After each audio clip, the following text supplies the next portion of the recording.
척추 측만증은 필라테스로 교정이 가능한가요? 네, 가능합니다. 그러나 그렇지 않은 경우도 있습니다. 어떠한 경우에 교정이 가능하고 어떠한 경우에는 교정이 가능하지 않은지 오늘 말씀드리겠습니다.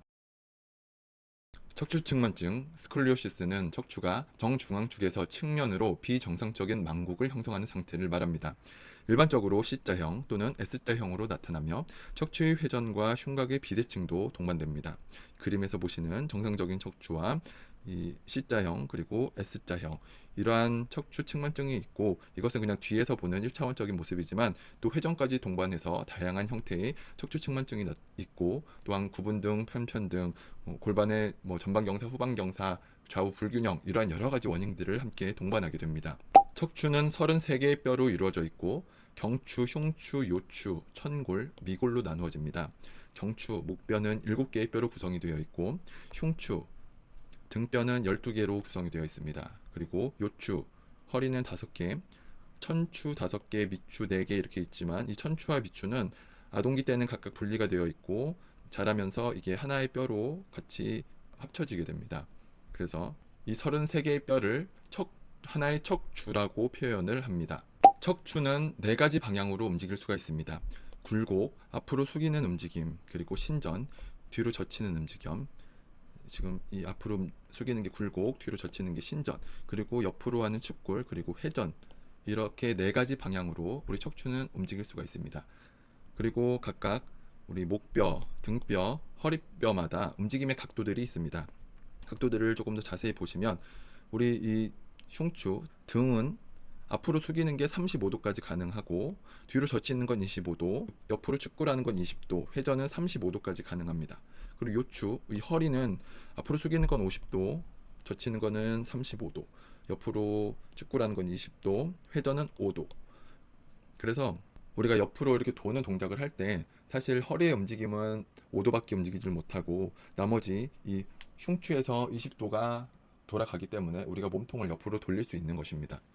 그런데 이제 척추측만이 있거나 이러한 움직임이 잘 안 나오시는 분은 왼쪽의 회전과 오른쪽의 회전이 다르게 나타나게 됩니다. 그래서 보상작용이나 이런 것들까지 잘 알기 위해서는 내가 회전을 할 때 허리에서 움직임 5도 정도가 잘 나오는지, 흉추에서의 움직임이 20도가 나오는지, 반대로 흉추에서 움직임이 없고 요추가 훨씬 더 막 10도, 20도가 움직이는 거는 잘못된 움직임이죠. 이런 분들이 이제 허리 통증 같은 것들이 유발될 확률이 높고, 그래서 이렇게 각 구간별로 어느 정도의 움직임이 있는지를 아시는 것이 중요합니다. 우리의 척추는 엄마 뱃속에 있을 때, 신생아 때는 이렇게 C자 형태의 척추를 가지고 태어납니다. 아기가 처음에 태어나면 이렇게 후만인 상태로 태어나서 아기가 목을 가누질 못해서 항상 이렇게 목을 받쳐줘야 하는 그러한 상태로 태어납니다. 그리고 나서 3, 4개월이 지나게 되면 목에서는 이렇게 점만이 생기면서 목을 가눌 수 있게 되고 목을 움직일 수 있게 됩니다. 그리고 나서 6에서 12개월이 지났을 때는 이 허리 요추에 점만이 생기고, 이렇게 되면 아기가 앉고 서고 길 수 있고 걸을 수 있게 됩니다. 지금까지 척추가 몇 개가 있고 어떻게 움직이고 어떻게 발달이 되는지 설명을 드렸습니다. 그런 이유가 이 척추 측만증의 원인을 말씀드리기 위해서입니다. 이 척추 측만증은 3가지로 크게 분류할 수가 있습니다. 특발성 측만증, 구조적인 원인, 기능적인 원인, 이렇게 3가지로 나눠볼 수가 있습니다. 먼저 특발성 측만증의 경우에는 원인이 명확하지 않으며 가장 흔한 유형입니다. 이거는 주로 청소기 때 발병하게 됩니다. 그리고 구조적인 원인 같은 경우 척추의 기형, 선천적 척추 이상, 외상, 종양, 감염 등으로 척추 손상. 그러니까 이게 구조적인 원인은 이렇게 엑스레이를 찍거나 했을 때 확실히 이 뼈에 이상이, 그 정상적인 그런 뼈의 모양이 아니라, 어떤 분 같은 경우에는 실제로 저희 회원분 중에는 꼬리뼈가 하나 더 없으신 분도 있고 하나 더 있으신 분도 있고, 척추뼈가 있으면 그 어느 일부분이 이제 없으신 분도 있고, 다양한 이러한 구조적인 원인으로 척추의 기형을 초래해서 척추 측만증을 유발할 수가 있고, 3번째 기능적인 원인이 있습니다. 이것은 자세 문제, 근육의 불균형, 골반의 틀어짐 등으로 인해서 발생을 하고 구조적인 변화는 없습니다. 그래서 이 구조적인 원인과 기능적인 원인을 분별해 낼 수 있는 것은 딱 봤을 때는 이 사람이 틀어져 있는데 만약에 자세를 바르게 한번 해보세요 했을 때 자세를 이렇게 딱 바르게 한다 그러면은 그런 분들은 기능적인 원인. 근데 그 척추 측만이 있으신 분을 이렇게 바른 자세를 알려드리고 바른 자세를 잡아드리려고 해도 이게 바르게 되지 않은 분들, 그런 분들은 구조적인 원인일 가능성, 특발성 측만적인 가능성이 더 높다. 그래서 그러면은 이 운동으로 이 척추 측만증을 교정할 수 있는 부분은 이 세 번째입니다. 기능적인 원인. 그러면 처음에 척추 측만증이 교정이 가능한가 이렇게 말씀을 드렸을 때 이 교정이 가능한 부분, 이 가능한 부분과 가능하지 않은 부분, 가능한 부분은 기능적인 척추 측만증, 예를 들어서 이 원인이 자세나 근육 불균형, 골반의 틀어짐 등 구조적인 변화가 아닌 경우는 운동으로 교정이 가능합니다. 뭐 나쁜 자세, 다리 길이 차이, 근육 긴장 등 이러한 것들은 운동 자세 교정, 뭐 물리치료 교정 등이 가능합니다. 그리고 또한 경미한 구조적 척추 측만증도 운동으로 교정이 가능합니다. 척추의 비정상적인 만곡이 20도 이하인 경우 적절한 운동과 재활로 만곡을 줄이거나 진행을 멈출 수 있습니다. 특히 성장기 10에서 18세에는 교정 가능성이 더 높기 때문에 우리 아이가 척추 측만이 있다 싶으시면 좀 더 빠르게 조치를 취하시는 게 좋고, 그러면 교정이 불가능한 경우는 어떤 것이냐?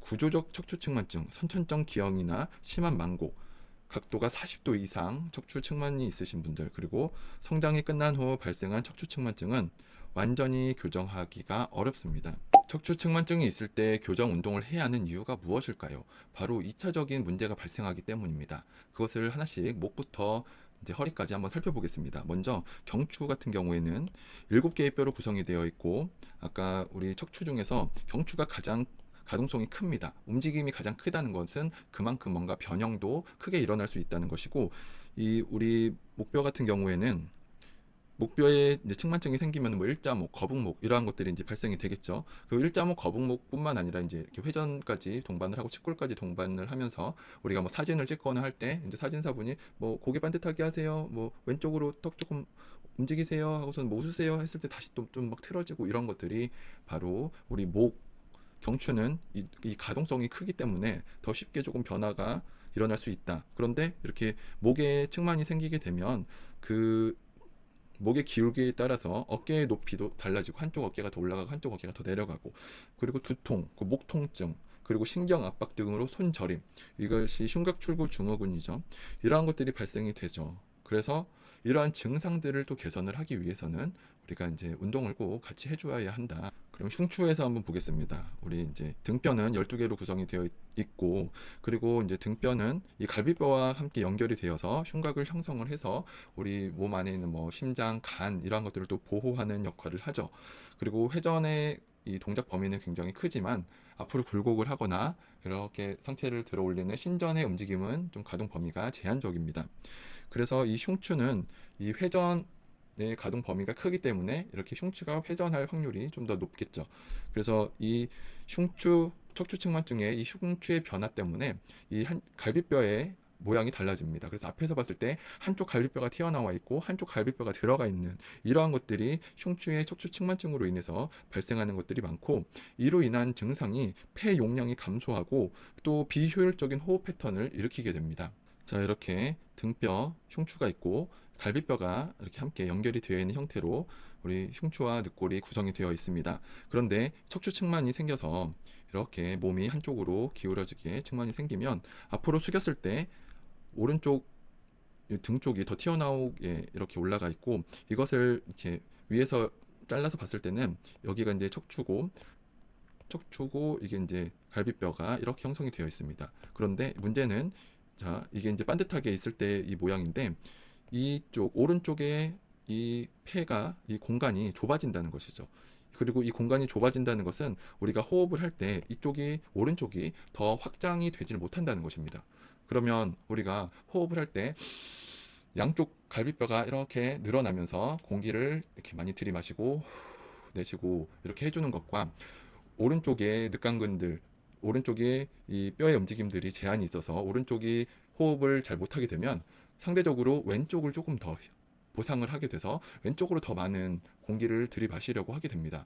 그러면 이게 하루 이틀, 1년, 2년, 10년, 20년 이렇게 시간이 지나면 이 오른쪽은 계속 사용하지 않게 되고 왼쪽만 오른쪽 일을 더 많이 하게 되면서 이 불균형이 생기죠. 불균형만 생기는 것이 아니라 그로 인해서 우리 뭐 아까 얘기했던 흉곽출구 증후군의 그런 원인들이 또 될 수가 있고 그로 인한 뭐 손저림, 목이나 어깨의 통증 이러한 것들이 같이 발생이 될 수 있다는 것입니다. 그럼 이제 요추에서는 어떠한 증상들이 나타나느냐? 요추는 5개의 뼈로 구성이 되어 있고 이 체중을 지지하고 굴곡과 신전의 가동 범위가 가장 큽니다.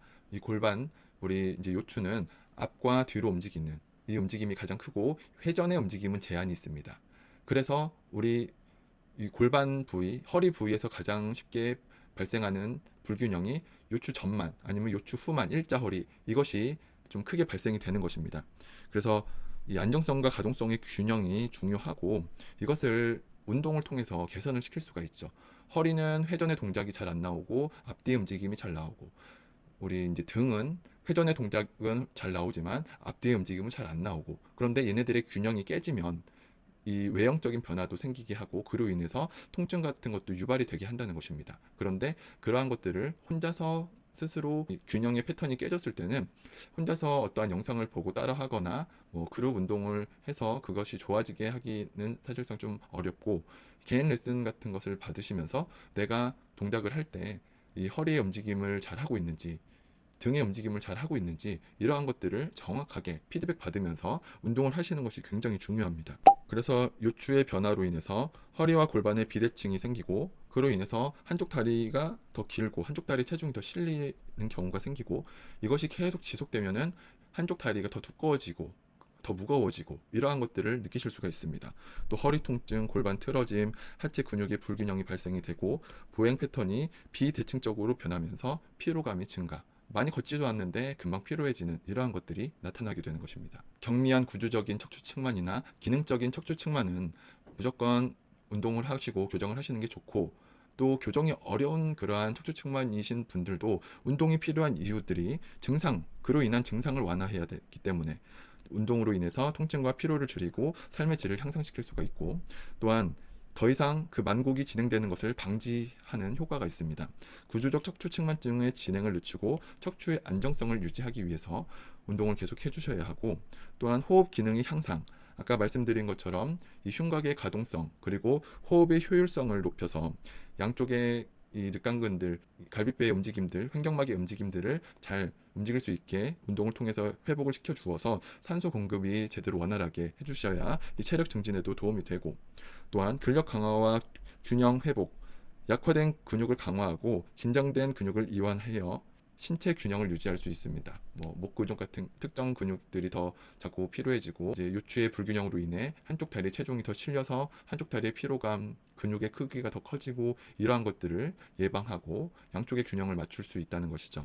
그리고 또한 수술 후 회복하는 경우 척추 측만으로 인한 수술이 아니더라도 일상생활을 하다가 불의한 사고를 당하시고 수술을 받고 나신 후에 그 회복되는 과정에서도 이 척추를 안정화하고 주변의 근육들의 기능을 회복하는 데는 이 운동이 필수적인 요소입니다. 그래서 오늘의 결론적으로는 척추 측만증은 흉곽과 골반의 비대칭을 초래하고 호흡 기능 저하와 흉곽 출구 증후군 같은 문제를 동반할 수 있습니다. 따라서 필라테스를 통한 운동 재활을 통해서 척추 정렬, 흉곽의 가동성, 골반 안정성을 회복하는 것이 중요합니다. 그래서 척추 측만이 있으신 분들은 개인별 맞춤형 프로그램을 통해서 증상을 완화하고 장기적으로 신체 균형을 유지하실 수가 있습니다.